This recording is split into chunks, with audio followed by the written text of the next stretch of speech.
Muy buenos días, mis queridos amigos y hermanos que me escuchan nuevamente, trayéndole a ustedes la lección número 2, que lleva como título El mensaje de Hebreos. El mensaje de Hebreos es la lección que vamos a estar estudiando en esta semana, así es que quisiera que prestemos oído para ver cuál es el mensaje que se nos estaba tratando de decir y podemos comenzar allí con el versículo de memoria que dice: ahora bien, el punto principal de lo que venimos diciendo es que tenemos tal sumo sacerdote, el cual se sentó a la diestra del trono de la majestad en los cielos.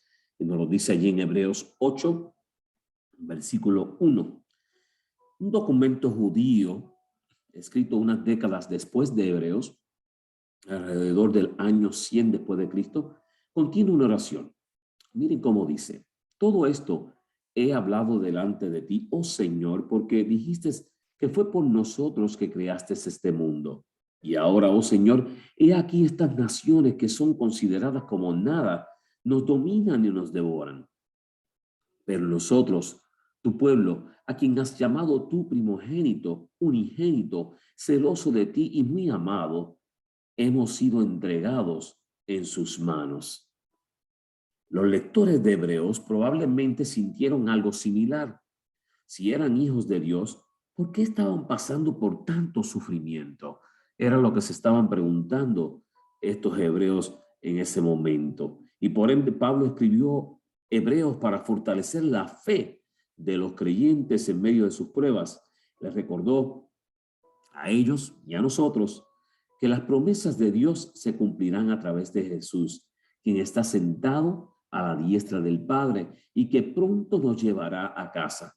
Mientras tanto, Jesús nos transmite las bendiciones del Padre. Por ende, debemos aferrarnos a nuestra fe hasta el final. Hermanos, en esta lección de esta semana queremos estar seguros de que podamos tener la certeza de que tenemos un sumo sacerdote que está sentado a la diestra del Padre y que está allí intercediendo por ti y por mí. ¿Cuál es el mensaje principal del libro de los Hebreos? Es lo que vamos a analizar en esta semana. Y hemos dividido esta lección en dos partes, hablando del hijo de David y sacerdote del orden de Melquisedec. ¿Cuál es el mensaje principal del libro de Hebreos? Es Jesús, hermanos. Jesús es el personaje que llena el libro. Es el cumplimiento final de todas las promesas que Dios hizo en el antiguo pacto y de todas las realidades del nuevo pacto. ¿Y cómo se muestra a Jesús en Hebreos? Lo vamos a ver, como le dije al principio, desglosando estos puntos: el hijo de David, quien es nuestro rey, nuestro representante, nuestro defensor. Y el sacerdote del orden de Melquisedec, nuestro sumo sacerdote y nuestro mediador en el nuevo pacto. Nuestro rey, hermanos. Fíjese lo que nos vamos a estar dialogando un poquitito aquí para que podamos entender mejor más del Hijo. Dice: tu trono, oh Dios, por el siglo del siglo, cetro de equidad es el cetro de tu reino. Hebreos 1:8. Dios le concedió a Adán y a Eva el dominio de este mundo en Génesis 1:28. Al pecar ellos, Satanás usurpó ese dominio en Juan 12:31. Y Dios prometió que una simiente restauraría a la humanidad. Y lo podemos ver allá en Génesis 3:15, 22:18 y Gálatas 3:16. Más adelante se le prometió a David que un rey de su linaje, la simiente, gobernaría el mundo, librándolo del poder del enemigo. Y eso lo podemos ver en 2 de Samuel 7:16, Lucas 1:31 al 32 y Apocalipsis 5:5. Según Hebreos, ¿cómo se hizo esto? Y si vamos al libro de Hebreos, el capítulo 1, versículos 5 al 8 y el versículo 13, podemos ver allí que en el versículo 5 Dios adoptó a Jesús como su hijo. Y del versículo 6 al 8 lo presentó a Jesús ante la corte celestial. Y en el versículo 13 lo entronizó y le dio el poder, lo sentó a la diestra del Padre, allí donde intercede por ti y intercede por mí.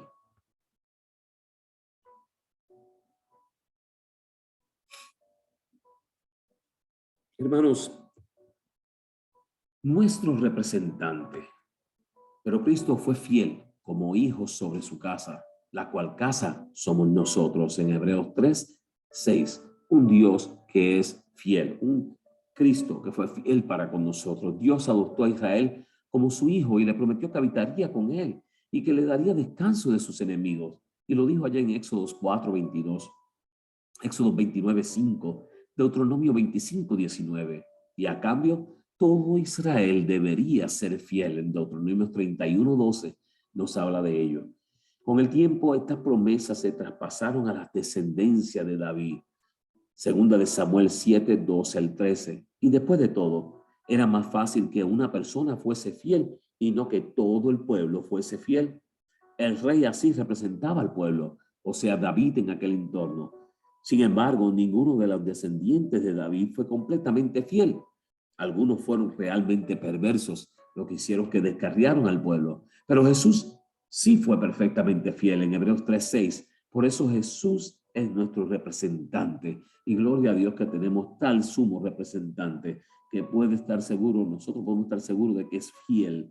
A través de Jesús se cumplen todas las promesas que Dios hizo a su pueblo y es el canal del cual fluye la bendición de Dios.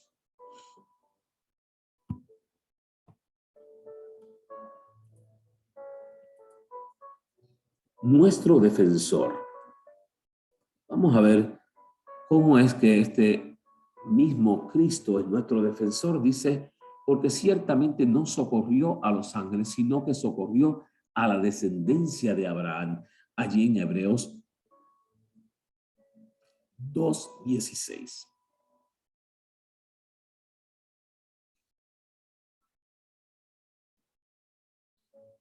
Israel quería un rey que los juzgase y los liderase en la batalla. Eso lo pilló en 1 Samuel 8:20. Y Hebreos presenta a Jesús como nuestro defensor, el que pelea por nosotros en Hebreos 2:16. Al igual que David ante Goliat, Jesús batalló con Satanás en lugar del pueblo. En 1 Samuel 17:8-9. Se vistió la armadura, peleó con el enemigo y ganó la guerra. Isaías 59:17, Isaías 42:13 y Apocalipsis 12:7-9. Nosotros, como parte de su ejército, la iglesia, también nos ponemos la armadura y luchamos junto a nuestros hermanos y hermanas dirigidos por nuestro Adalid, las batallas que aún quedan por pelear en Efesios 6:11 y Apocalipsis 12:11. Gracias a Jesús, nuestro defensor, la victoria está asegurada allí en Apocalipsis 3:21. Ese nuestro defensor es el mismo que nos defiende hasta el día de hoy. Y continuamos. Fíjense que nos dice, ¿verdad? Nuestro sumo sacerdote. Dice que Jesús entró por nosotros como percursor, hecho sumo sacerdote para siempre según el orden de Melquisedec, en Hebreos 6:20.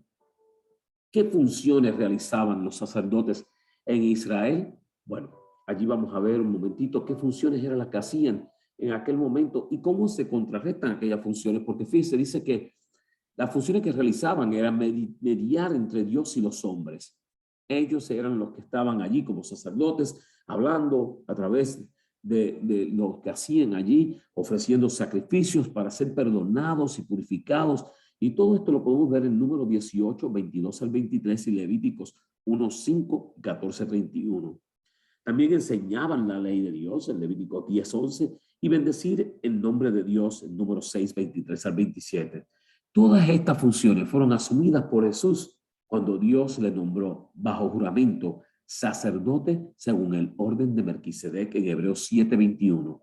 Por ello, ya no tenemos necesidad de sacerdotes terrenales que intercedan por nosotros. Y cuando hablamos de sacerdotes, hermanos, tenemos que tener claro, no estamos hablando de un sacerdote intercediendo por nosotros por pecado. Los pastores vendrían siendo alguien que simplemente te habla la palabra y te dirige, te encamina, no un sacerdote, pero tenemos que estar claros de que ningún hombre en esta tierra puede mediar entre Dios y nosotros, sino Jesucristo. Y dice que no tenemos la necesidad de sacerdotes terrenales que intercedan por nosotros. Y por otra parte, Todos somos colaboradores de Jesús. Somos real sacerdocio, gente santa, ofreciendo sacrificios de alabanza a Dios en Primera de Pedro 2:9 y en Hebreos 13:15.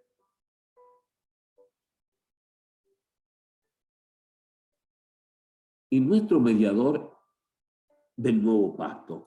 Y yo quiero que nosotros podamos comparar el antiguo pacto con el nuevo pacto para que podamos entender qué bueno es saber que tenemos tal sumo sacerdote.